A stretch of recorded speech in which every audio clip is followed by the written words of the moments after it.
Hello, everyone, and welcome back to the Stoic Compass.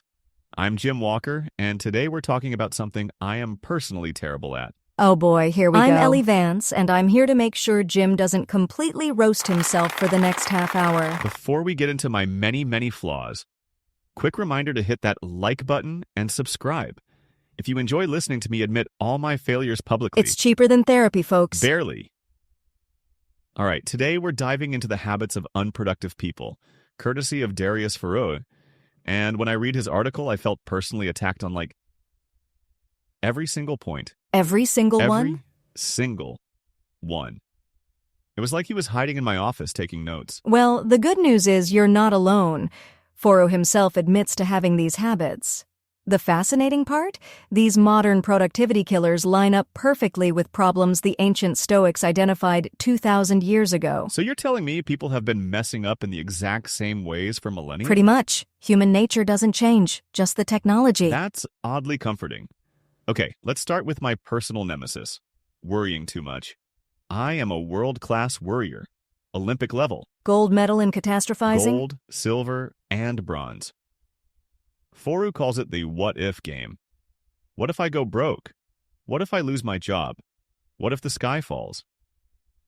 And he says, and this stung, it's basically self-absorbed thinking disguised as concern. Ouch.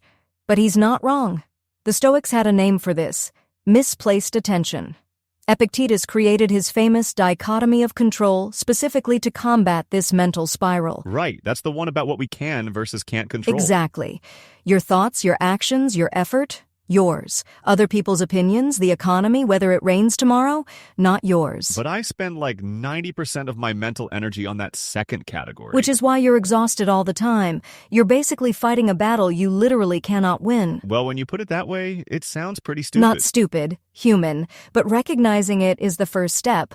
Instead of, what if everything goes wrong, try asking, what can I actually do right now? So if I'm worried about money, I can't control the stock market, but I can make a budget, pick up a side project, or learn a new skill. Boom! Now you're thinking like a Stoic. Shift from what if to what now. I actually really like that.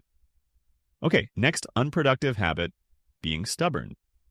Farrow talks about that voice in your head that says, why should I listen to this person? What do they know? And his response is beautifully simple. Maybe more than you? Yeah. I once worked with a guy, brilliant guy actually, who refused to use our new project management system because it wasn't his way. Cost us 3 weeks of confusion. 3 weeks? That's ego running the show, not reason. The Stoics would say he's prioritizing his pride over wisdom, which is the opposite of virtue. Got it. So being open to learning means sometimes admitting you don't have all the answers. Which takes genuine humility, something the Stoics valued highly. Smart people change their minds when presented with better information. All right, next one hits way too close to home. The addiction to checking things. And I mean, guilty as charged, Your Honor. How many times do you check your phone per hour? I plead the fifth. That many, Look, huh? Farrow says checking isn't action. It's just consumption. You check email, social media, news, and at the end you've accomplished nothing. Zero.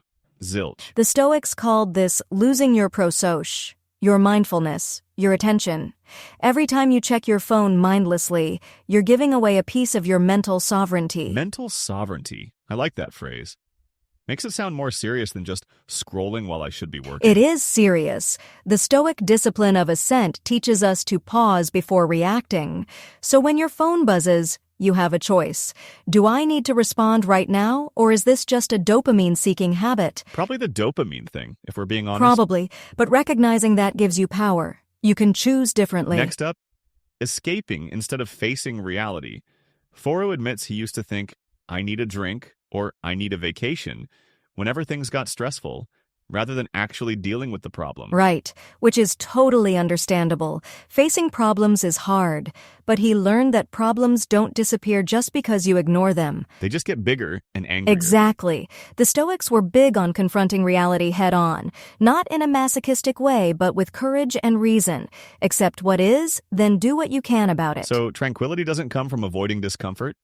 It comes from facing it and handling it like a grown-up. Precisely. That takes real fortitude, but it's how you actually solve problems instead of just postponing them. Makes sense. And finally, Farrow talks about saying no to protect your time. He says if you keep saying yes to everything, you're living someone else's life. That's powerful. Right? He also emphasizes writing things down, personal education, and creating your own system. Basically building a personal operating manual for life. The Stoics would absolutely approve. Marcus Aurelius was famous for his journaling practice, and saying no protects your most valuable resource, your time and attention. You can't get those back once they're gone. And having a system or rules isn't restrictive. It's actually freeing. It's like having guardrails so you don't drive off the cliff. Perfect analogy. The structure allows you to live according to your values instead of just reacting to whatever comes your way. That's real freedom. You know, when I started reading Foro's article, I felt called out. But by the end, I felt hopeful. Like, these are all fixable problems. They absolutely are. And that's what's so powerful about combining modern insights with ancient wisdom. The Stoics figured out human psychology 2,000 years ago, and we're still learning from them. So for our listeners, pick one habit from this list. Just one. Work on it this week. Don't try to fix everything at once because that's another form of being unproductive. Progress over perfection, always. Which one are you working on, Ellie? The checking addiction. I'm putting my phone in a drawer during work hours. You? Same, actually. And the worrying thing. Maybe I'll get a tattoo that just says, "What now?" instead of "What if?" Please don't actually get that tattoo. Too late. I'm already at the parlor. You are not. You're right, I'm not. But I am going to write it on a sticky note and put it on my monitor.